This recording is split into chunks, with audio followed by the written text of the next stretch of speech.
G'day guys, Dean from Blog for the Blood God here, and we've just had some very spicy World Eaters leaks / rumours drop in our lap. So I want to break them down with you today, go through them in this video, talk about my thoughts on these new leaks and whether or not I think they're legitimate, whether or not I think they're powerful, and whether or not I think the World Eaters Codex is going to have any competitive viability. So with that being said, we're going to jump straight into the video. Blog for the Blood God.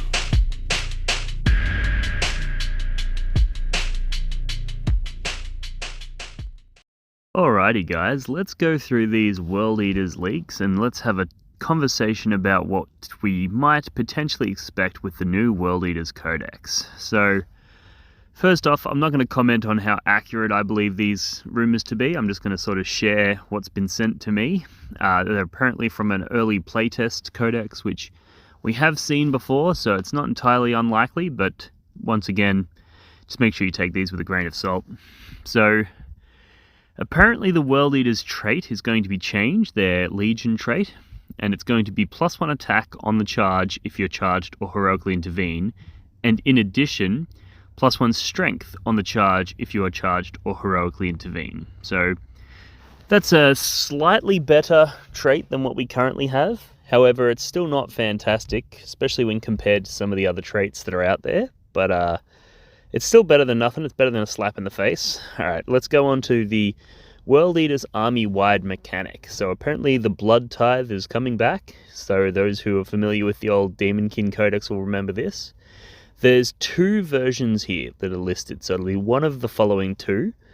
One of them is that you get a point for each unit that is destroyed, and you get an additional point for a vehicle or monster the first time each turn, and another one for Titanic. So you could get up to 3 points if something like Angron was destroyed. And the other one is that it works similar to the Chaos Knights favors for the Dark Gods, where you keep a tally for the total wounds dealt by models. And for example, Orc Boys would give 1 point when killed, and that's how you generate your Blood Tithe points. And then there's a bunch of Blood Tithe effects which are supposedly permanent.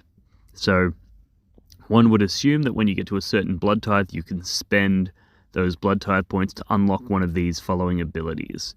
So one of them is 6s to hit in melee auto wound, one of them is +1 to hit, one of them is +1 AP for melee weapons, +1 attacks is another option, add 1 to advance and charge rolls, 5 up feel no pain save against mortal wounds, 6 up feel no pain save against everything, and then the ability to revive Angron puts him back into deep strike with 8 wounds, and he deep strikes next turn. So that's interesting. It doesn't specify whether this is an army-wide thing or whether it's on a unit-by-unit basis or any real details in there, so that's a little bit disappointing. I would like to know a little bit more information, and if somebody supposedly had an early playtest of the book, you'd think that they would have that information. But still, it's quite interesting. I do like the Blood Tithe mechanic, and it'll be interesting to see that come back into the game. Alright, now let's talk about some of the Warlord traits. So, one of them is when your Warlord kills a unit, you get a bonus Blood Tithe point. Pretty cool. Another one is Warlord takes half damage in melee, which we've already seen that. That's a current rule. The next one is Warlord always fights first, which is cool. Then Angron's trait is removes objectives secured from models within 6 inches. And Khârn's trait is if 6 or more models are within 3 inches of him, he gains D3 attacks. Then we've got Relics. Let's talk some Relics. So one is every dead model counts as 2 for the purposes of morale, which is kind of lame. Then there's a Relic Axe, which is +2 strength, AP 3, damage 2, and 6s to hit grant 2 additional hits. So that's kind of cool, but again, not too crazy. Another Warlord trait is select a core unit within 6 inches and 6s to hit for that unit auto wound. That could be kind of cool. We've got Khârn the Betrayer's profile. So it looks like his profile remains relatively unchanged. He's got movement 6, weapon skill, ballistic skill 2, strength 6, toughness 4, 6 attacks. Yeah, so 3 up save, nothing really too special there. His pistol is still strength 8, AP 3, 2 damage. His axe is strength user, so strength 6, AP 4, 2 damage. He has a 4-up invuln. He can't reroll once to hit in combat. At the end of his movement phase, any friendly units within 3 inches on a 2+ cause 2 mortal wounds. So interestingly here, they haven't specified whether he retains his fights twice ability. I would assume so, given on the fact that he's apparently the same points cost as he currently is, and all of these parts of his profile seem more or less consistent with his current rules. So I would assume that means that he's going to be more or less identical to he is now, which is disappointing because he's currently pretty garbage. Alright, then we've got the Lord Invocatus. So apparently he has the fly keyword, which is interesting because he's a juggernaut. He ignores invulnerable saves. He's apparently the only unit in the Codex that can do so. He has a Warlord trait, which is a pre-game move on 2 core World Eaters units, or select a core or a character within 9 inches, and it can charge if it fell back. So these are from different versions. I'm hoping it's the pre-game move for 2 core World Eaters units, because I think that's the only way that the World Eaters are going to be able to function, is if they have some durable units that can pre-game move so that they can try and get into combat early. Then we've got the... he also has an aura of +2 movement on core World Eaters units, so that's going to combo quite well, and these guys will sort of play in a similar way to Death Company, I'm imagining. Alright, then we've got the Jackals. So there's 3 different profiles here. They're all 6-inch move, weapon skill, ballistic skill 4+. A Jack and a leader is strength and toughness 3, whereas the Dishonored, which is the big Angron looking guy, he's strength 4, toughness 3. Then they have varying attacks, 2 attacks on a Jack or a Dishonored, 3 attacks on the leader. Their leadership's 6 and 7, and 6-up saves. So more or less a regular Jackal is essentially a cultist profile with an extra attack. So yeah, they get 2 attacks at AP 1. A couple of them can have +2 strength, -2 AP, damage 2, with -1 to be hit, which is disappointing because that means they'll be hitting on 5, so that upgrade is garbage. A couple more can have strength user, -2, AP 2, damage 2, double attacks. And then once per battle, you can kill D3 of themselves to gain +1 strength. So that's kind of interesting. They are very cheap, and it sounds like you'll be able to get them to go in, it's if you got a couple of them that are strength +2, and then you can kill D3 of them to get that at another +1, so you could be going in at strength 6. I still don't necessarily rate them. Anyway, then we have the 8-bound. This is one I've been hanging out for. They've got a 9-inch move, apparently, which is really good. Keeps them in line with Possessed. Their weapon skill, ballistic skill 3, so same as Possessed. Strength 6, toughness 5, so slightly stronger than a Possessed. 3 wounds, leadership 8, 3+ save, 5+ invulnerable save. So they're the exact same profile as Possessed with +1 strength, and apparently they have a pre-game move built in. Now this doesn't specify how many attacks they have. Given how much more expensive than Possessed they are, you would hope that they would have a lot more attacks and a lot higher AP, and potentially even higher damage in combat. Maybe they go to damage 3 instead of the damage 2 that Possessed put out, but we'll have to wait and see. And then the Exalted Eightbound, they have the same profile, except for they have a 4-up invulnerable save instead. They prevent opponents from falling back. Not sure if this will be like the Warp Talons where it's a roll-off, or whether there'll be some kind of other mechanic in play there.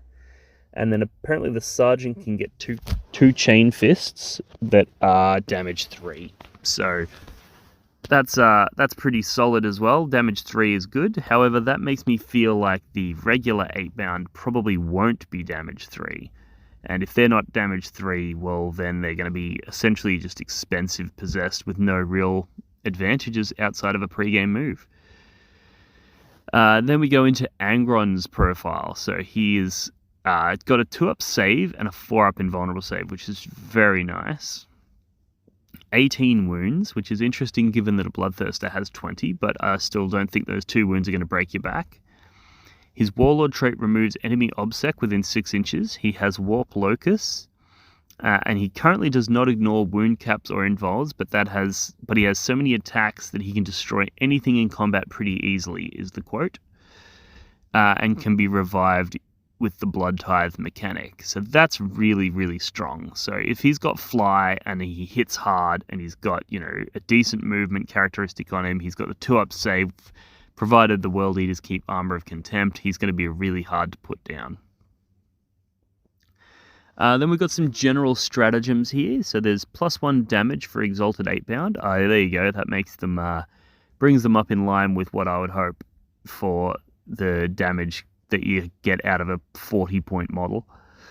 And then there's an Army of Renown, which this is really interesting because we haven't really seen Army of Renown in many codexes. I guess there's the Disciples of Be'lakor, so I guess it kind of makes sense. The wording here says Khorne demons only and land raiders is the restriction. So that's quite interesting. So it means Angron plus 8-bound, maybe a Lord Invocatus from the World Eaters, and of course Khorne demons. So this will be really interesting if it's a Khorne demonkin Army of Renown, and it means that you take all your demonkin units and your Khorne demon units, but you can also take things like Bloodletters and Bloodthirsters. That will be very, very cool. As long as they keep some of the demon traits, like if you keep the Warp Storm ability, for example, that's really good, or if you keep the ability to deep strike within 3 inches in your own deployment zone, those sorts of things, then it'll become a really powerful army, and there'll be some really interesting synergies there.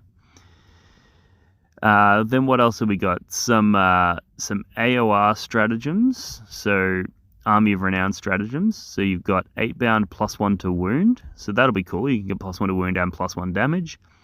We've got a 6-inch consolidate move, which is again very, very good. If an opponent kills an 8-bound in their shooting phase, but do not destroy the entire unit, you can move it 9 inches. May have ended up being D6 instead. That'll be really strong if it is, because what you could do is keep one of them out of line of sight, so that when they shoot them, if they don't kill all 3 of them with that first volley, you remove the ones that they can see, and now they can't target the one that they can't see, so then you get to make a move. Depending on when that move happens, if it happens immediately or if it happens at the end of the phase, we'd need a lot more information to judge whether or not that's going to be a really useful trait or not, but still very interesting. And then there's a buff stratagem. So you choose either Obsec, wound roll of 6 causes 1 mortal wound up to 6, or 4+ feel no pain against mortal wounds. It's pretty cool. And then we got some bad news at the bottom, is that only 1 relic and warlord trait, no stratagems for extras. Ooh, yikes. So similar to the Demons Codex, where it's kind of hard to get your warlord traits, but it looks like they're doing the same thing to relics. Which, to be honest, if they head that direction for 10th edition, I actually like that, because I think one of the challenges at the moment is that there's just way too many stratagems and warlord traits and relics running around to the point where it gets really hard to track what's happening. And it allows people to make some really busted combos that can be not, particularly fun to play into. So if they dial that back and make it a little bit more tame, I think that'll make the decision on which relic or warlord trait you want to take a lot harder, and therefore a lot more interesting. And then the other bad news is that there's only 3 warlord traits for non-special characters, and there's no sub-factions. The no sub-factions hurts. Like, there should be a bunch of different war bands. But then again, we did just see with the Demons Codex, they don't really have sub-factions either. So maybe this will play a little bit more like a Demons Codex than a CSM Codex, which is an interesting way of looking at the World Eaters. And then the only 3 warlord traits, that's also it feels very lazy, this Codex. I think what this is going to be is, if these rumors are to be believed, I think what we're looking at here is a placeholder codex. They're going to give us this codex now in the tail end of 9th edition. And then, within 6 months, it'll be 10th edition, and all the codexes will be, either indexed or nullified in some way. And then when we get our 10th edition codex, we'll get a full set of rules. We'll get the Berserkers on Juggernauts. We'll get the Red Butchers. We'll get Rampages. We'll get Demon Engines, I think they're sort of splitting the World Eaters release in half and giving us half now and half later. That's what I'm expecting. And I think that's the same reason that we don't have things like bikes, because they don't want people to buy this World Eaters Codex, then run out and buy a bunch of bikes, and then release the full Codex later that doesn't have bikes, and instead it has Berserkers riding Juggernauts. They don't want to sort of, get people's hopes up to expect that their army's going to have certain units just to take them away. And I think we've seen a precedent of this with a few previous codexes where they've released a soft one when they first came out, and then a hard codex later in the, either in the same edition or in the following edition. So yeah, I just wanted to share those rumors with you guys. Let me know what you think in the comments below. Let me know if you think these rumors have any validity and whether or not you think they're accurate. And if you do think that they're accurate, tell me whether or not you think they're powerful enough, or whether or not you think there's going to be some challenges with playing this codex competitively. Thanks for tuning in, guys. I'll talk to you in the next one. Alrighty guys, I hope you enjoyed that video. Let me know in the comments section below whether or not you agree with some of my opinions here, whether or not you think the World Eaters Codex is going to be strong, whether or not you think these leaks are even real, or whether they're completely fabricated and completely fake. Let's get a conversation going in the comments below and really sort of get to the bottom of this and have a bit of a back and forth. Thank you to everyone who signs up to my Patreon and shows their support there, as well as everybody who purchases my apparel line, my neoprene objective markers, and the dice that I've got coming out soon. All of those things go a long way towards helping me develop and helping me grow this channel even further. So with that being said, I'm going to leave it there. Thanks again for tuning in, and I'll see you in the next one. Cheers. Walk for the Blood God.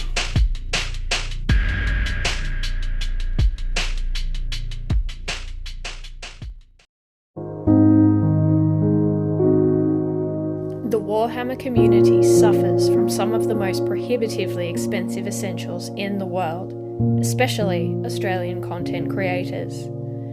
Every single day, Dean wants to create content, but he can't. Suffering from old, worn-out brushes, expensive model kits, and costly software and equipment he can't endure much longer. Just look at this dirty paint water. Would you drink this? Would you let your child?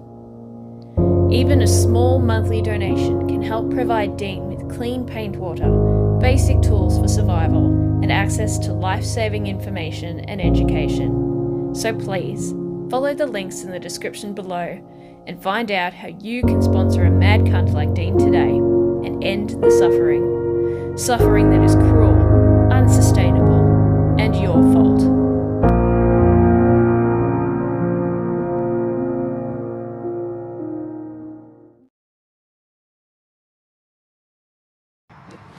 Do your objective markers ever get lost behind terrain or other models and become difficult to see?